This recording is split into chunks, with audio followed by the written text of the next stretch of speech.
Welcome to the latest edition of EWS Sports. This is Daniel, I'm Jake, alongside our guest picker, Jonathan, and we are going to get started with our Heisman like we always do. Yeah, we're going to get started. We'd like you to start for us, Jonathan. Okay, number 5. I've got Miles Jack out of UCLA, the freshman linebacker and running back. He's got 300 rushing yards, 7 touchdowns. He also has 72 tackles. He's got an outside shot. He's not very well known, but I like that guy, too. He's a good defensive and offensive player. Yeah, he is. Who's your number 5? My number 5 is Trey Mason, running back for Auburn. Oh. Great game last week against Alabama. One of the best backfields in the country with Nick Marshall. Yeah, that's a good pick. But 5, I have Johnny Football. I mean, he has over 4,000 all-purpose yards. He's been doing great. He just has to watch his interceptions. He has 13 on the year. But other than that, I mean, he's just been doing great. And I think he's going to look good next year if he stays. Your 4? okay, number 4. I'm going to have to agree with Jake. Johnny Manziel, Texas A&M. Like you said, over 4,000 all-purpose yards, over 40 all-purpose touchdowns. He does have to watch his interceptions. He also has an outside shot to win. He's not the same player running the ball he was last year. Yeah. But he's still great. Who's your number 4, Jake? All right, mine is Derek Carr. I mean, he has the most passing yards in the FBS. He's a very good quarterback from Fresno State. He has 4,462 passing yards, 45 passing TDs. I mean, this guy's just been doing great. He's leading a one-loss team in Fresno State. My 4 is Johnny Manziel. Jonathan said it all. He's good, but he's got to watch his interceptions. Yeah. Let's go to 3. Okay, number 3, Jordan Lynch, NIU. 2,500 passing yards, 22 touchdowns, 1,800 rushing yards, and 20 touchdowns. He's obviously the best offensive player in the FBS. Yeah. Yeah, I agree with you. I got Jordan Lynch at number 3 also. Yeah, 3, I have Andre Williams, the Boston College running back. He's leading the nation in rushing yards with 2,102. He has 17 TDs. I mean, he's just been doing outstanding this year. Not a lot of people know about him. He's pretty underrated, and he's a very good back. He's just outside my top 5. I actually have him at number 2. Wow. Daniel. Got Andre Williams, number Daniel, 2, Boston surprised with College. you. You got number 2, Williams? Yeah, Andre Williams. Yeah. He's got 5 games with over He's 200 good. rushing yards, He's great. 1 game with over 300. He had a 5-touchdown game. He's not very well known, and I think he's this year's dark horse to win. Yeah. Yeah, he's definitely great. He was just outside mine. Your top 2 better be pretty good. My number 2 is Derek Carr. All right. Derek Carr putting up superb numbers. Even though they had that tough loss, he still put up insane passing yards with over 500. Yeah, 2, I have Jordan Lynch, the man out of Northern Illinois. He has just about 2,500 passing yards, along with 1,755 rushing yards, which is the most by a quarterback in the FBS. And he's also added 20 rushing touchdowns and 22 passing. He's clearly, as you said, one of the best offensive players. And I think at number 1, we all agree, Jameis Yeah, Winston. Jameis Winston. 3,500 passing yards, 35 touchdowns. 91.9 QB rating. That's insane. That's outstanding. Yeah. He's a great quarterback Yeah, with a and great now- team. Yeah, and now it is conference championship week. We have some great games for conference championships, and let's start out by going to Rice, where they will take on Marshall. Jonathan, you want to start us out? Okay, I've got Marshall in this game. They have a great quarterback in Rakeem Cato, 3,300 yards passing, 34 touchdowns. They've got over 20 touchdowns on the year. It's a high-scoring game, but the Marshall offense is just too much in this one. Yeah. Well, I mean, yeah, Marshall's a good team. I give them some respect, but the Rice defense has been great, and their rushing attack is too good for this Marshall defense. At home, Rice will take this. I was at the game last week. Rice had a pretty decent crowd. Yeah, well, conference championships are the week. This is the week where you can actually compare teams and how they've played. And Marshall has a better defense, and they've played just about the same teams as Rice. And, I mean, Rice has a great rushing attack with Charles Ross, but I think Marshall has a better balanced offense, including their defense. So I have Marshall taking this one and going to the Liberty Bowl. Next, we have Northern Illinois versus Bowling Green. My thoughts on this one, it's all Northern Illinois. Too much of an offense. Yeah, Jonathan? I'm going to go with the upset here. No. Bowling Green has the fifth best scoring defense, only giving it 13 points a game. He lost a close game at Mississippi State, 21-20. They're strong overall. They load the box with 8 defenders. You stop Jordan Lynch, you stop their offense. I've got Bowling Green in a close upset. I completely disagree with you. Jordan Lynch, he's the best offensive player, one of them in the nation. I mean, this guy is, and it's for a reason. I mean, they've played the same teams, and Lynch has done very well against them. They haven't done Bowling Green. I don't think that Bowling Green can stop them. I think it'll actually be a very high-scoring game for Northern Illinois. We'll see in a few days. Yeah. And next, we go to Fresno, where Utah State, coming in with a 7-1 record in the Mountain West, will take on the number 23 Bulldogs. Fresno State. That's all. I'm with Landa, Fresno State. All right, I'm going Utah State, surprisingly. I mean, they have the best defense in the Mountain West. They defeated San Jose State by 28, and San Jose State was the team that beat Fresno State last week. So I think Utah State will pull it out. And now we're going to go to Stillwater, Oklahoma. Oklahoma plays Oklahoma State in a very interesting rivalry game. Yeah, the Fiesta Bowl's on the line for Oklahoma State. If they win, they go. If they lose, they don't. And Oklahoma State will be motivated for this game because they win the Big 12 outright with this. And I think they'll pull it out with this motivation.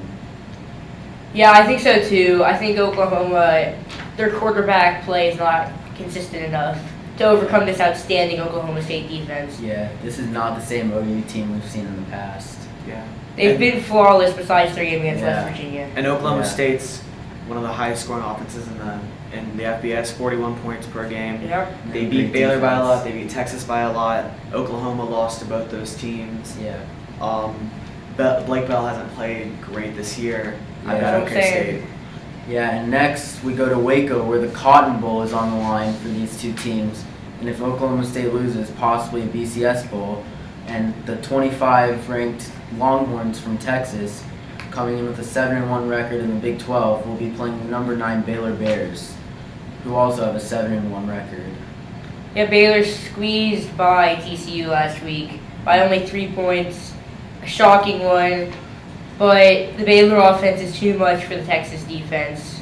Their offense is number 1 in the nation with 55 points per game. And their lowest scoring game is 35, which is more than what Texas averages. So I don't see Texas winning here. I've got Baylor, no doubt. Yeah. High scoring game. Yeah, I agree. I mean, Petty's, ever since his loss to Oklahoma State, he's become the most underrated quarterback in the nation. I mean, none of us had him in our Heisman race, but he's still a great quarterback, phenomenal stats. I mean, and he's leading probably the best offense in the nation with C. Strunk helping him out. I think Baylor will pull it out. Now we're going to go Stanford at Arizona State in the Pac-12 championship. And I'm really afraid to pick this one because I've really struggled Yeah. picking Stanford this year. 0-4 in games with Stanford. Start us off, Jonathan. Okay, I'm gonna go with Arizona State in this one. It's a revenge game for them. They lost Yes. 42-28 to Stanford earlier. They have an explosive offense led by their quarterback Taylor Kelly. Score 44 points a game. Yeah. They're gonna be too much for the Stanford defense. It's gonna be a high-scoring, fun game to watch. But I've got Arizona State. It's a physical Stanford defense that won't be able to contain Taylor Kelly and this high-powered offense averaging, like you said, about 44 points per game. Yeah. So You said that, actually. let's see if Arizona State can win this one. Yeah, and I agree. Arizona State, just remember that they are playing at their home turf, and they are 7-1 there. So, I mean, I think they'll pull it out. They have a great passing game, and I'll look for the upset. Let's go to the ACC Championship, Duke at Florida State. This is an exciting game for me. Yeah, I think you have Duke in this one. I don't have Duke in this Oh one. my God. I want Duke in this one for sure, and I think it'll be, about a 17-point game. Not a blowout, but Florida State will have it under control the whole game. Be a 17-point game in the first quarter. Yeah. Florida State's got Jameis Winston. It's gonna be a blowout. Their Florida defense State, is no great doubt. too. I agree. Winston will definitely step it up. He's been in these situations. I mean, Florida State, you're not recognizing their defense. I mean, they have a top 3 defense in the FBS, along with Jameis Winston in their offense. And they just looked outstanding last I week. think against Florida State will blow them out. Yeah, they're playing better against ranked teams also, so I see Florida State winning this one. Yeah. But Duke has a shot here. Don't Yeah. count them out. And next for the SEC championship, number 5 Missouri is rolling in with a 7-1 record in the SEC, and they will be playing number 3 Auburn, who's also coming in with a 7-1 record. Jake, what do you think about that game? All right, well, I have Missouri in this game. I mean, Auburn has been playing great behind Nick Marshall and Trey Mason, but I mean, I hate to say it, they've been kind of lucky in these last couple games. I mean, a tip pass that went for a touchdown, a missed field goal that went for a touchdown. I mean, I'm not taking anything away from them, but I mean, Auburn's a great team, but I think Missouri will pull it out. I mean, their only loss was to South Carolina by 3 and 2 overtimes. I mean, and that was with Matty Mock. And now James Franklin's back, and I think Missouri will pull it out. I agree. I have Missouri in this one. They haven't lost it. They haven't won a game by less than 10 points over the last stretch of games. Yeah. They've been impressive. They have a great rushing attack. I think Auburn's focused too much ahead and a little focused on their win last week. I've got Missouri in this one. Yeah. Let me say one thing. It may have been lucky, but God is with the War Eagles this year. Everything's happening right for them. Auburn wins this football game. They got Trey Mason, who's averaging over 5 yards per carry, and Nick Marshall, a great dual threat quarterback. You love Trey Mason, Daniel. I love him. And Nick Marshall, he makes plays. So Auburn's 4-1 against ranked teams this year. They're going to win this one.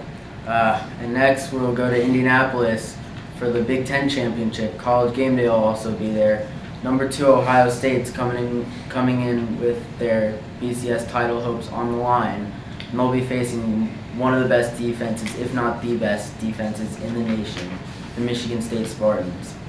If I were an Ohio State fan, I'd want them to lose this game because in the BCS championship game, they're going to get blown out. They don't want to get embarrassed on national television.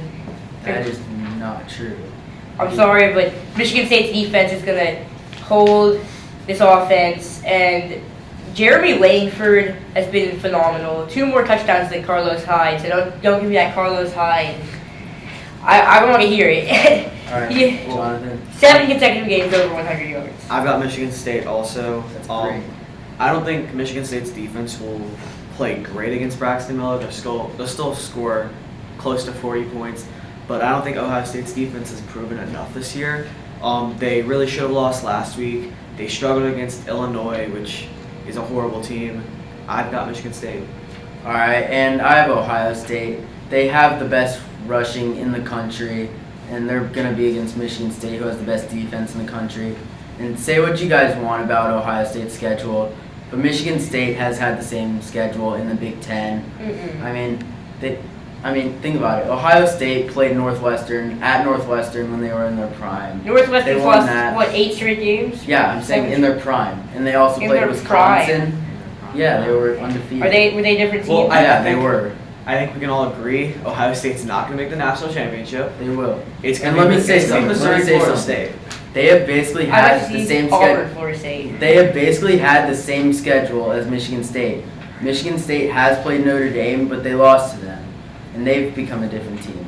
And I think Ohio State will win this at a neutral site. It's not like it's at Michigan State, and they were able to beat Michigan, their rivals, last week at Michigan. The team that's 7-5, I believe. Hey, it's hard to win a rivalry game if you're on the road. That's the hardest thing to do in college sports. Win on the road. And Ohio State can do that. Okay, that's it for this week, EWS Sports Podcasting.